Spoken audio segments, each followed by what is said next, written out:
तरी। जैसे मानस के अरण्य कांड में भगवान श्री राम लक्ष्मण जी को कर्मयोग के बारे में बता रहे हैं। मैं और मोर तोड़ते माया, यही बस कीन्हे जीव निकाया। ये जीव अपने आप को ही जब तक कर्ता मानता रहता है और जितने दुनिया के संबंध हैं इसी को सत्य मानकर पूरे जीवन इसी माया के बंधन से निकल नहीं पाता है।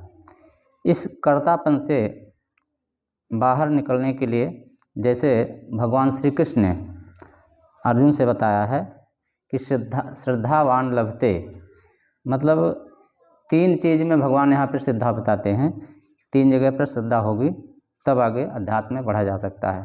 पहला जैसे भगवान ने बताया है कि शास्त्र और पुराण में श्रद्धा होगी और ऐसे महापुरुषों में जो इसको भलीभांति जान समझकर इसका वर्णन करें, और भगवान में, शास्त्र में और शास्त्र पुराण में।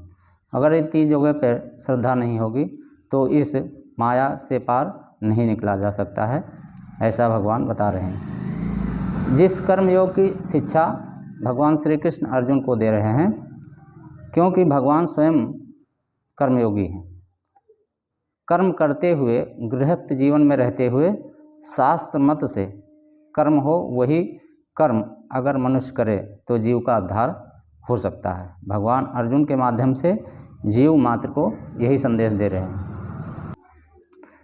अब जैसे मानस में तुलसी बाबा कहते हैं कि त्याग है कर्म शुभाशुभदायक, जो शास्त्र युक्त कर्म हो और उसमें भी कोई कामना न हो, यही कर्मयोग है। ये तुलसी बाबा यहाँ पे लिख रहे हैं, जो शास्त्र विमुख कर्म मनमाना आचरण है वो पाप है, जो शास्त्रयुक्त कर्म है वही जीव का धर्म है। यह बात शास्त्र पुराण के स्वाध्याय से, महापुरुषों से ही जाना जा सकता है। जैसे भागवत में गोपियों का या राजा जनक जी का वर्णन आया है। गृहस्थ जीवन में रहते हुए गोपियाँ सभी में, चाहे वो पुत्र हों या पति हों या सगे संबंधी हों, सभी में उस परम पिता का ही दर्शन करती हैं। यही कर्मयोग बताया गया है। अर्जुन जब शस्त्र रख देते हैं युद्ध क्षेत्र में, सगे संबंधियों, रिश्ते नातों का मोह उत्पन्न हो जाता है, तब वहाँ पर भगवान अर्जुन से बताते हैं, हे पार्थ, हे अर्जुन, अब तुम्हारा धर्म युद्ध करना यही कर्मयोग है। वहाँ पे भगवान बताते हैं। यहाँ पर भगवान युद्ध को रण यज्ञ बताया है।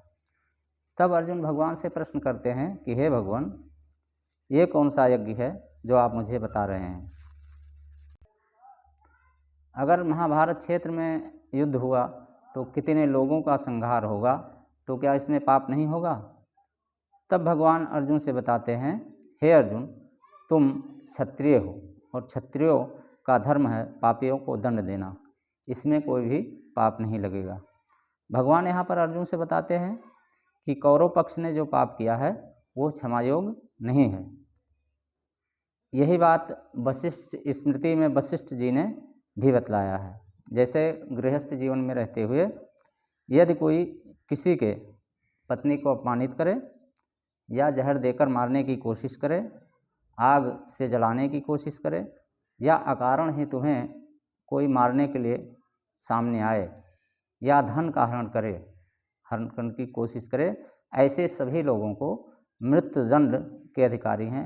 ये भगवान श्री कृष्ण अर्जुन को बता रहे हैं। ये सब पाप दुर्योधन तुम्हारे साथ कर चुका है, भगवान बता रहे हैं। इसे मारने में कोई भी पाप नहीं लगेगा, ऐसा भगवान बता रहे हैं। और कहते हैं कि शस्त्र उठाओ और इन पापियों का संहार करो।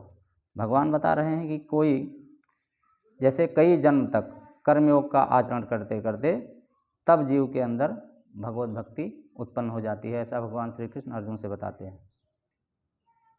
अब जैसे योग संसिद्धा और काले नात्मनि शब्द का जैसे भगवान ने प्रयोग किया है, तो वहाँ पे अर्जुन को बताया है कि गृहस्थ जीव का कई जन्मों तक कर्म योग का आचरण करते रहने पर किसी जन्म में भक्ति स्वतः कभी भी जागृत हो सकती है, ऐसा भगवान बता रहे हैं। ये बिरले किसी के साथ होता है, तब जीव का विषय से वैराग्य हो जाता है, ऐसा भगवान बता रहे हैं। तब ऐसे विषयी लोगों से, जिसका विषय से वैराग्य होगा, तब ऐसे विषयी लोगों से वो एकांत की तरफ भागता है। जैसे भागवत में बताया गया है कि जड़ भरत की यही अवस्था थी। अब यहाँ पे बता रहे हैं कि ऐसे महापुरुष के दर्शन मात्र से ही विषयी लोगों का भी कल्याण हो जाता है। ऐसे महापुरुष के मुख से निकला हुआ वचन भी सत्य हो जाता है, ऐसा भगवान बता रहे हैं। इस अवस्था तक बिरले कोई जब पाप और पुण्य का साधना के द्वारा नाश कर देता है, ऐसे कोई बिरले ही इस स्थिति तक पहुंच पाता है। जैसे तुलसी बाबा मानस में लिखते हैं कि धर्मशील कौटिक मा कोई और विषय विमुख विराग रत होई। शास्त्र में जितने भी साधन बतलाए गए हैं उसमें से किसी भी साधन में लगकर जीव का मन, यदि उससे जो गृहस्थ जीवन का समय जो 25 वर्ष का मिला है, यदि विषय से वैराग्य नहीं हुआ तो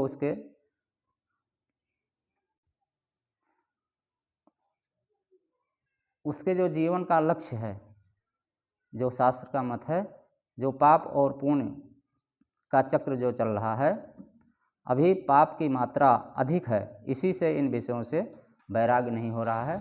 यही बात भागवत में जैसे व्यास जी लिखते हैं 11वें स्कंद में, दानम स्वधर्मो नियमो यमस्य च श्रुतम चा कर्माणि चा सद्वत्तानि सर्वे मनोनिग्रह लक्षणांता परो ही योगो मनसा समाधि। जितने नियम, संयम, दान, पूजा पाठ, नाम जप, ज्ञान मार्ग, कर्म योग, जितने भी साधन हैं, अगर मन का विषयों से वैराग्य नहीं हुआ तो जिस उद्देश्य के लिए ये मानव शरीर मिला है वह उद्देश्य पूरा नहीं हुआ। इसका मतलब अभी पाप अधिक और पुण्य कम है। पाप और पुण्य दोनों का फल भोगना ही पड़ेगा, लक्ष्य की प्राप्ति नहीं हो पाएगी। जीवन में जो नियम संयम बतलाया गया है शास्त्रों और पुराणों में,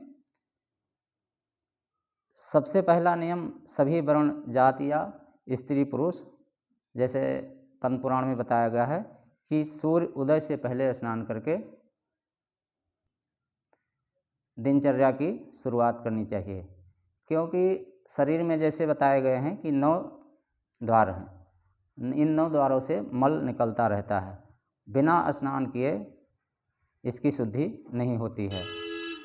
शरीर और आहार की शुद्धि के बिना उस परमार्थ तत्व के शब्द को भी समझा नहीं जा सकता है। जैसे भगवान गीता में बता रहे हैं कि कोई संन्यास आश्रम ग्रहण करने से सन्यासी नहीं हो जाता है। जैसे भगवान बताते हैं गीता में कि मन को सन्यासी बनाने के लिए संन्यास आश्रम ग्रहण कर या न गए, जैसे गोपियों की कथा बताई गई है भागवत में, मन को सन्यासी बनाने के लिए बताया है। मन अगर सन्यासी हो गया तो वो गृहस्थ जीवन में रहते हुए भी सन्यासी ही है।